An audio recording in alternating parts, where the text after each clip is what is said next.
എന്ത് വിധി ഇത് വല്ലാത്ത ചതി ഇത് ഓർക്കപ്പുറത്തൊരു പിന്നീന്നൊരു അടി ഇത് എന്ന് പറയുമ്പോൾ ഇത് നമ്മുടെ പാട്ടായി മാറിക്കഴിഞ്ഞു. എനിക്ക് തോന്നുന്നു ജാതിക്ക പോലെ തന്നെ അഡ്രസ്സ് ചെയ്യപ്പെടുന്നു. ഇപ്പോൾ സുഹേലിനെ അറിയപ്പെടാൻ ഏറ്റവും കൂടുതൽ സാധ്യതയുള്ള ജാതിക്ക തോട്ടമാണ്. എവിടെ പോയാലും നമ്മൾ അങ്ങനെ ഒരു മ്യൂസിക് ഇട്ടാൽ മതി, സുഹേൽ ആരാണെന്ന് മനസ്സിലാക്കാൻ എന്ന് പറഞ്ഞു കൊടുത്താൽ മതി. ഓ അത് നിങ്ങളാണല്ലേ എന്ന് ചോദിച്ചാൽ മതിയാവും. അതേപോലെയാണ് എന്ത് വിധി ഇത്. അത് ശരിക്കും നമ്മളൊരു ആന്തം സോങ് പോലെ ആയിട്ടുണ്ട്.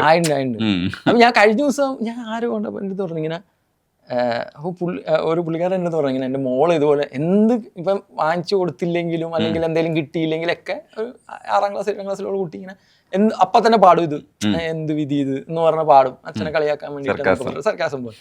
അപ്പം ഞാൻ കളിക്കുന്ന കുറേ ട്രോളുകളിൽ റീലുകളിൽ എപ്പോഴും എല്ലായിടവും ഇപ്പോഴും ഉപയോഗിക്കുന്ന ഒരു സാധനം എന്നുള്ള രീതിയിൽ. അപ്പം എനിക്കത് ഭയങ്കര അതൊരു സന്തോഷം തരുന്ന കാര്യമാണല്ലോ. കാരണം നമുക്കധികം എക്സാമ്പിളുകളില്ല ആ സിറ്റുവേഷനെ അഡ്രസ്സ് ചെയ്യാനുള്ള പാട്ടുകളുടെ രൂപത്തിൽ.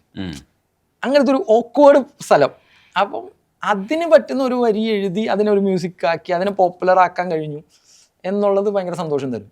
അപ്പം നമുക്ക് റീലുകളിൽ ഇപ്പോഴും കാണുമ്പോഴും നമുക്ക് സന്തോഷം തരും. ആളുകൾക്ക് അത് അഡ്രസ്സ് ചെയ്യാനൊരു സാധനമായി എന്ന് പറഞ്ഞു. ഇപ്പം വിനായകൻ്റെ പാട്ട് ഇപ്പോൾ ജാഡ എന്ന് പറഞ്ഞ പാട്ട്. അപ്പം അത് ഒരു സൺഗ്ലാസ് ഒക്കെ വെച്ചൊരു ഫോട്ടോ കിട്ടുന്നതിൻ്റെ ജാളിത മറക്കാൻ ആ പാട്ട് അനുയോജ്യമാണ്. ജാട എന്ന് പറയുമ്പോൾ നമ്മൾ തന്നെ ഓൺ ചെയ്തു, അങ്ങനെ പ്രശ്നമില്ല. സ്വയം ട്രോളാകുമ്പോൾ സേഫാ, ആളുകൾ പിന്നെ നമ്മളെ താഴെ ഒന്നും തെറി പറയില്ല. പല ജോണേഴ്സിൽ പോയിട്ട് പാട്ട് എഴുതുമ്പോൾ ശേഷം മൈക്കിൾ ഫാത്തിമയിൽ അതിൽ നന്ന എന്ന് തുടങ്ങുന്ന സാധനമുണ്ട്. അത് റാപ്പിന്റെ കുറച്ച് പോർഷൻസ്. ആ പോർഷൻസ് എഴുതുമ്പോൾ കുറച്ചുകൂടെ റാപ്പിലേക്ക് നീങ്ങി നിൽക്കുന്ന ഒരു സുഹൈൽ കോയെ കാണുന്നു. എനിക്കിഷ്ടമാണ്. ഇപ്പോൾ സുഹേലിനെ എന്തുകൊണ്ട് ഇഷ്ടപ്പെടുന്നു എന്ന് ചോദിച്ചാൽ, ഇപ്പം അശുഭമംഗളക്കാരി എഴുതുന്ന സമയത്ത് ഇതൊരു വിപ്ലവമാണ് ശരിക്കും. കാരണം ആ ശുഭമല്ല ഇല്ലെങ്കിൽ അത്തരത്തിലുള്ള ചില കാര്യങ്ങളിൽ നമ്മളിപ്പോൾ പോകുന്ന ആറ്റിറ്റ്യൂഡ് അല്ല ശരി എന്ന് ഇതിനകത്ത് വായിച്ചു നോക്കാൻ പറ്റും. സുഹേൽ പറയാത്ത ചില റീഡിങ്സ് പോലും നമുക്ക്. അപ്പം അതേപോലെയാണ് ചില ജോണേഴ്സിൽ പോയിട്ട് സുഹേൽ കൈവെക്കുമ്പോൾ കുറച്ചുകൂടെ അങ്ങോട്ട് അടുത്ത് നിരുന്നെങ്കിൽ എന്ന് നമുക്ക് തോന്നുന്നു. ആ വഴിക്ക് എങ്ങനെ ഡിസ്കഷൻ എങ്ങനെ പോകുന്നു? അല്ല അതെനിക്ക് ഭയങ്കര ഇഷ്ടമുള്ള ജോണറാണ് ഈ റാപ്പ് ജോണറ. അപ്പം അതിൽ മൾട്ടിപ്പിൾ ജോണർ ഉണ്ട്. നമുക്ക് ഒറ്റയടിക്ക് കേൾക്കുമ്പോൾ എല്ലാം റാപ്പ് പോലെ തോന്നിയെങ്കിൽ കൂടെയും അതിൽ തന്നെ പല ഇപ്പം ഭയങ്കര അണ്ടർഗ്രൗണ്ട് സൗണ്ടിങ് ആയിട്ടുള്ള, സ്ട്രീറ്റ് സൗണ്ടിങ് ആയിട്ടുള്ള, പൊളിറ്റിക്കലായിട്ടുള്ള, അതുപോലെ ലവ് അതുപോലത്തെ കാര്യങ്ങൾ വിരഹങ്ങളൊക്കെ ഡിസ്കസ് ചെയ്യുന്ന രീതിയിലുള്ള. പക്ഷേ ഈ റാപ്പ് ചെയ്യുന്ന സൗകര്യം എന്ന് പറയുന്നത് നമുക്ക് ഇതുവരെ സിനിമ പാട്ട് എന്ന് പറയുന്ന സ്ഥലത്ത് ഉപയോഗിക്കാൻ പറ്റാത്ത വാക്കുകൾ ഉപയോഗിക്കാനുള്ള സൗകര്യം. അതുപോലെ തന്നെ നമുക്കൊരു സ്റ്റേറ്റ്മെൻറ്റ് പറയാൻ, ഒരു ഉറച്ച ഒരു സ്റ്റേറ്റ്മെൻറ്റ് പറയാൻ വേണ്ടിയിട്ട് നമുക്ക് കിട്ടുന്ന സ്പേസ് ഒരു ഇപ്പോൾ വേടൻ്റെയൊക്കെ റാപ്പ് ഒക്കെ ശ്രദ്ധിച്ചാൽ നമുക്ക് ഒരു സ്റ്റേറ്റ്മെൻറ്റ് ഉണ്ടാവും, അതിൻ്റെ ഒരു പൊളിറ്റിക്സ് ഉണ്ടാവും, ഒരിതുണ്ടാവും. അപ്പം അതൊക്കെ ഇപ്പോഴും മലയാളം റാപ്പ് എന്ന് പറയുന്നത് ഭയങ്കര പ്രോട്ടോ സ്റ്റേജിൽ തന്നെയാണെന്നാണ് എനിക്ക് മനസ്സിലായിട്ടുള്ളത്. അത് തുടങ്ങി വരുന്നുള്ളൂ അതിൻ്റെ. കാരണം ഭാഷ കൈകാര്യം ചെയ്യാൻ അത്രക്ക് എക്സ്പേർട്ടിനാണ് ആക്ച്വൽ റാപ്പ് എഴുതാൻ പറ്റുക എന്നുള്ളത്. കാരണം നമ്മൾ പുറത്തുള്ള എല്ലാ റാപ്പ് നോക്കിയാലും അതിനകത്ത് ഭയങ്കര ഡെപ്ത് ഉണ്ടാവും. ഈവൻ ദോ ചിലപ്പോൾ ഫണ്ണി ആയിരിക്കും പറയുന്നത് ക്യുർക്കിയായിട്ടായിരിക്കും, പക്ഷേ ഭയങ്കര ഡെപ്ത് ഉണ്ടാവും. എന്ന് പറഞ്ഞ പോലെ എനിക്ക് ആ ജോണറ ഭയങ്കര എനിക്ക് വഴങ്ങും എന്ന് തോന്നുന്നതാണ്. എനിക്ക് എളുപ്പമാണ് കുറച്ചുകൂടെ എഴുതാൻ. അതിലൊരു രസം ഞാൻ എപ്പോഴും കണ്ടെത്താറുണ്ട്. അതിൻ്റെ ഭാഷ അതിൽ പിന്നെ ഈ പറഞ്ഞ പോലെ ഇംഗ്ലീഷ്, തമിഴ്, ഹിന്ദി എല്ലാം കൂടെ കയറ്റിയിട്ടൊക്കെ അതിൻ്റെ ഒരു കളർ വേറെ ഉണ്ട്.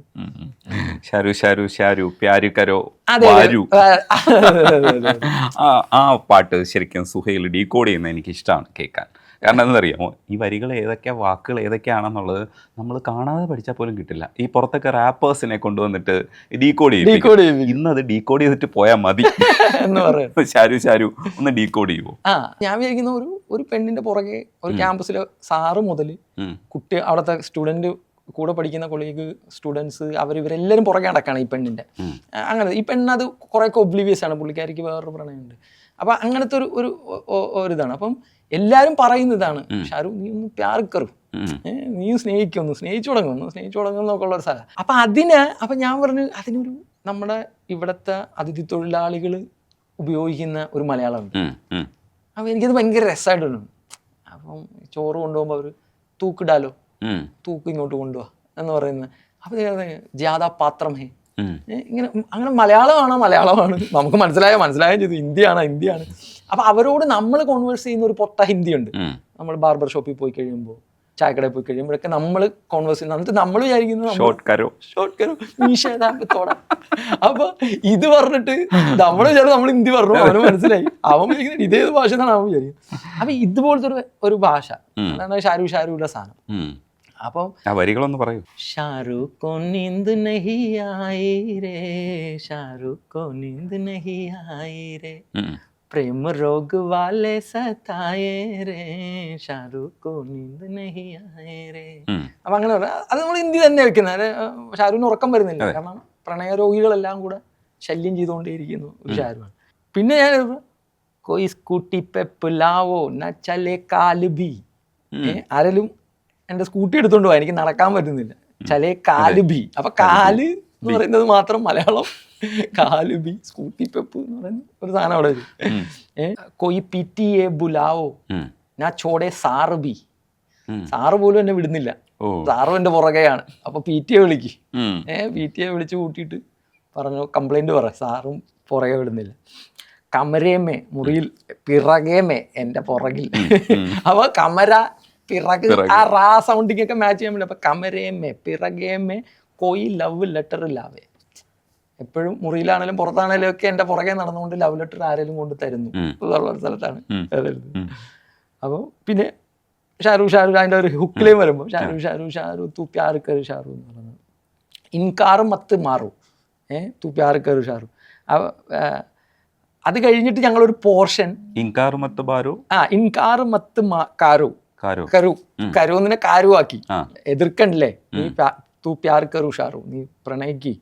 അത് വേറൊരു പോയിന്റ് ഓഫ് വ്യൂ പറയണം, ഷാരുടെ പോയിന്റിലല്ല, ജനങ്ങൾ പറയുന്നു നീ പ്രണയിക്കി, നീ എതിർക്കല്ലേ, നീ പതിയെ ലൈനിലേക്ക് സെറ്റാവ് എന്ന് പറയാം. അത് കഴിഞ്ഞിട്ടുള്ളൊരു പോർഷൻ ഞങ്ങളൊരു ഒരു പെണ്ണ് കാണാൻ പോയിട്ട്, ഒരു പെണ്ണ് ചെറുക്കൻ കണ്ടു പെണ്ണിനെ, പെണ്ണ് തിരിച്ച് അടുക്കളയിലേക്ക് വരുന്നു, അവിടെ അമ്മച്ചിമാരൊക്കെ ഇരിപ്പുണ്ട്. അമ്മച്ചിമാർ അവർ ചോദിക്കുകയാണ് ഇവളോട് എന്താണെന്ന്. ആ പോയിന്റിൽ ഒരു പോർഷൻ വേറെ എഴുതുക. അപ്പൊ ഞാൻ ഇങ്ങനെ ചിരിച്ചോടി, അവർ ചോദിക്കാണ്, പുള്ളി ചിരിച്ചോടി, ഉള്ളന്നേരം പിടച്ചോടി, പള്ളി പട്ടക്കാര് തടുത്തോടി, കള്ളി കള്ളക്കഥ പറഞ്ഞോടി, അള്ളി പിടിച്ചൊന്ന് വലിച്ചോടി, പുള്ളി നിന്നെ നോക്കി ചിരിച്ചോടി.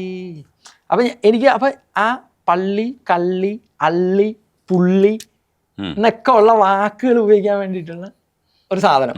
അപ്പൊ എനിക്ക് അങ്ങനെയൊക്കെ അപ്പൊ ഞാൻ ഇങ്ങനെ നോട്ട് ചെയ്ത് വെച്ചിട്ട് പിന്നെ അതിലൊരു കഥ ഉണ്ടാക്കും.